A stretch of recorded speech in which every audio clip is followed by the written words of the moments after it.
Okay. What is up, guys? Welcome back to our video. Welcome back to our channel. And in today's video, I'm going to be showing you a trade that I took on GBPUSD during London session, and this trade was very good, top tier trade. I implemented some discretion into this trade because this trade was the analysis was just top notch. I don't know what you guys think about the analysis of this trade, but I think this trade had very good analysis, very top tier analysis, and I really liked the way the trade delivered. And at first, my bias was bearish prices at first before taking that trade, but I waited for more confirmation and then ended up taking longs, hence being longs for that day, being bullish for that day. Yeah, nice trade, as you can see it here. 1 to 7, no, it's not 1 to 7,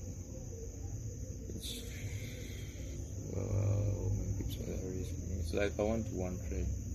Yeah, 1 to 1 hour trade. Yeah, 1 to 1 hour trade. Yeah, pretty decent trade. I really liked it, and I really like seeing myself winning every day in the markets. I really like it, but it's not possible because you have to lose in order to win. But yeah, I really like this trade, top tier trade. Took it in London, and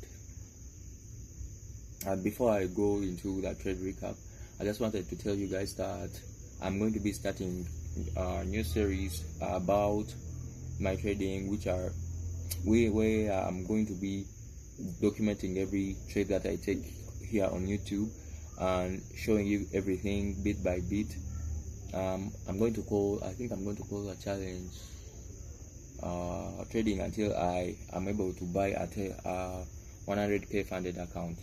Yeah, 100k funded accounts are not cheap in Uganda. They're not cheap. I think they are they cost around like, is it 2 million? Yeah, 2 million UGX. It's not cheap for a teenager. It may be cheap for you, but it's very expensive, extremely expensive for me, and I want to buy it. I want it to be my first funded account, and I'm going to be documenting everything here. I want to start that journey. I want to start that challenge, and very soon I'm going to release a video telling you more about that challenge, how I'm going to do everything bit by bit, the strategy I'm going to use. I'm going to use the same strategy, same pair, same time. I'm going to be trading. Yeah, I'm going to show you everything in that video. I'm planning a video. I think I'll do it over the weekend, either Saturday or Sunday. I think, yeah, but it's most likely to be released on Sunday. I have already made the thumbnail for that challenge, which is really cool, and I really hope that this challenge goes well. No, I really hope that it does not end up me blowing my account or anything bad happens. I really just want it to go very well, and I'm going to be showing you everything, guys, taking you through every trade that I take, and being with you in every video, in every trade that I take, and showing you the analysis and just giving you a raw breakdown of every trade that I take in that challenge. So yeah, I'm really excited about that challenge, and I really hope that it goes well, if God allows. But yeah, I'm really excited about that challenge, and you can tell me, guys, if you think that's a really good approach. But I'm going to do it anyway. Even if you guys don't like it, I'm going to do it anyway. So yeah, I really liked it, and I really think that if you set goals in your life, you'll end up big.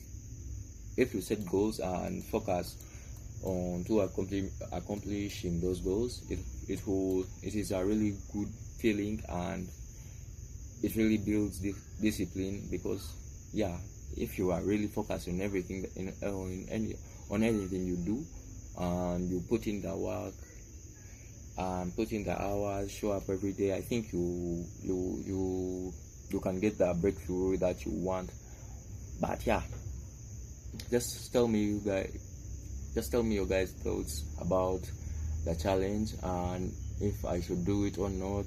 But even though you say I should not do it, I'm still going to do it, even though you say no. But yeah, I'm really excited, and I'm going to be dropping a video soon.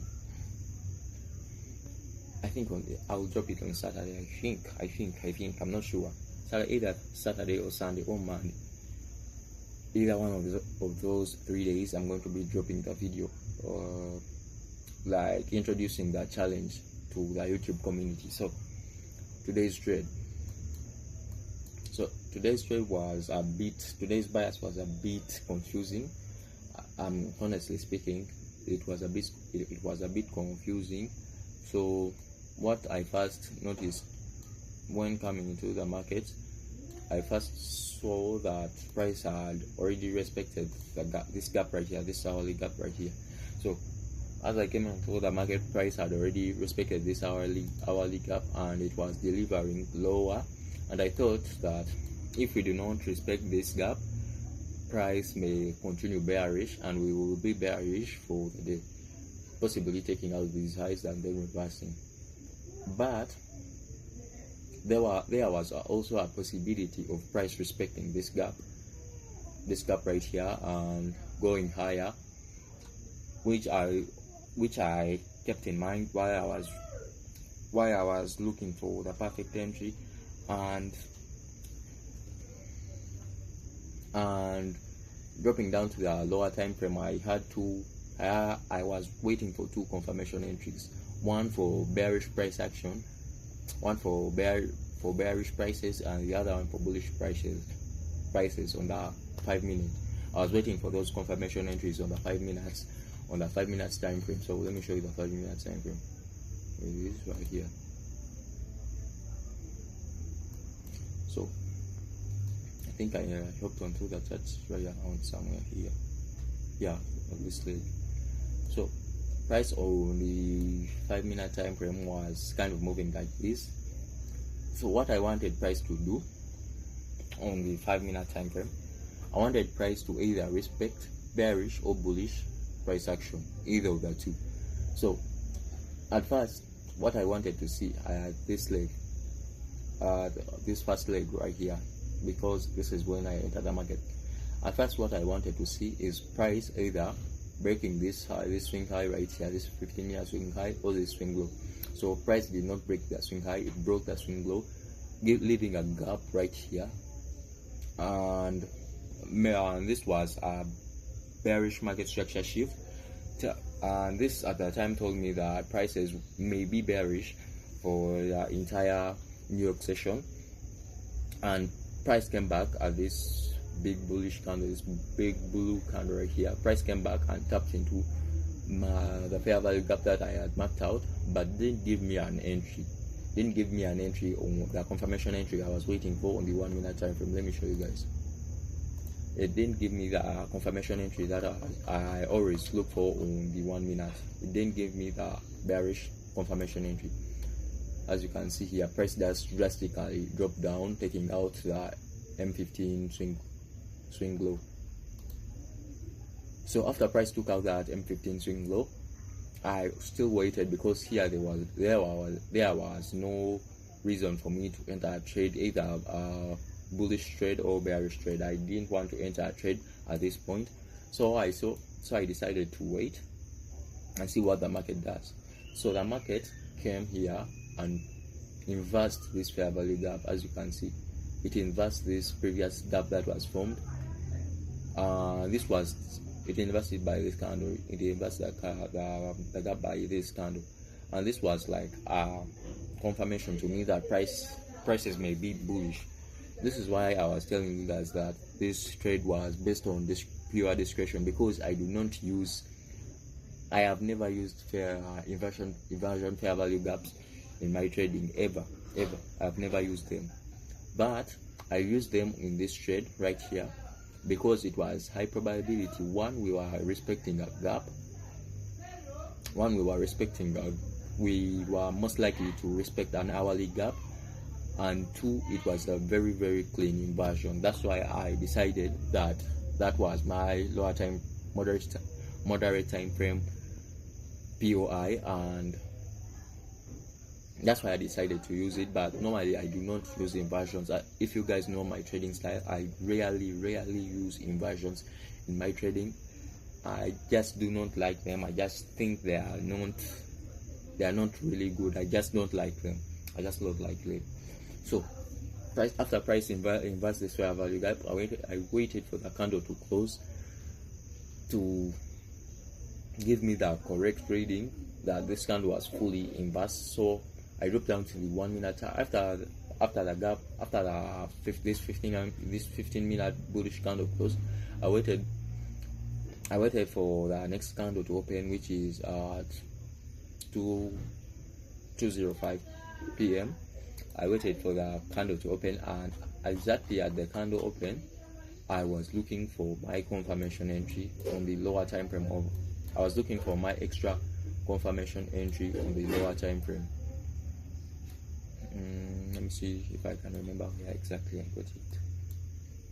Let me see. Yeah, it was here, if I'm not mistaken. Yeah, the confirmation entry was right here. Yeah, the entry was right here. The confirmation entry was right here. As you can see, this is a mini swing, minor swing high right here, and price ripped through it, leaving behind a fair value gap.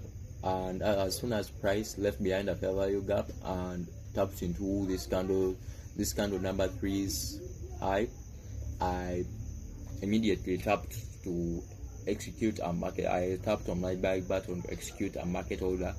But remember, I trade forex. This is why I want to switch from forex. I want to go to futures trading.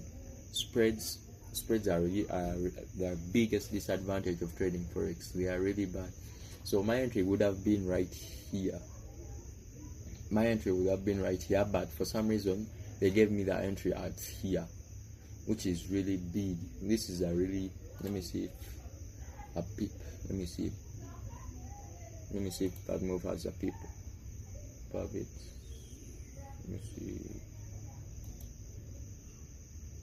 Yeah, it's 1 pip.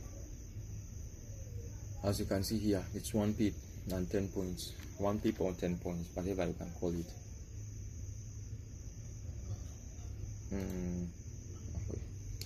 Yeah, so you can see spreads were really crazy on the 1 minute time frame. That's why my trade got executed right above here, and I really don't like spreads because they don't give me good trades. They always stop me out early, and I really hate it. That's why I really want to change from forex to futures, but not now. I want to first wait and first learn the markets very well and see if I can transition from forex to futures. But yeah, for now I'm stuck with forex. And the second reason why I want to switch from forex to futures is that I want to start risking less pips or points on my trades, because these are 7 pips. This is a very, very, very, very wide stop loss for me. But I always do these wide stop losses because of spreads. So originally, if I was not scared, or if I was not afraid of spreads, my entry would have been right around here, and the stops would have been at this low right here. Sorry, it would have been right here, and the stops would have been at the low right there, which would be a 3 to 1 hour trade. You can see the difference, guys. I'm only risking 4 pips to make 12 pips, which is really insane. And yeah, that's why I really want to change from forex to futures. But for now, I'm stuck with it. So thank you guys for watching the video, and I hope you find something that you can ask me or anything, and leave your thoughts about the challenge in the comments of this video. I'll make sure to reply those comments. But for now, peace.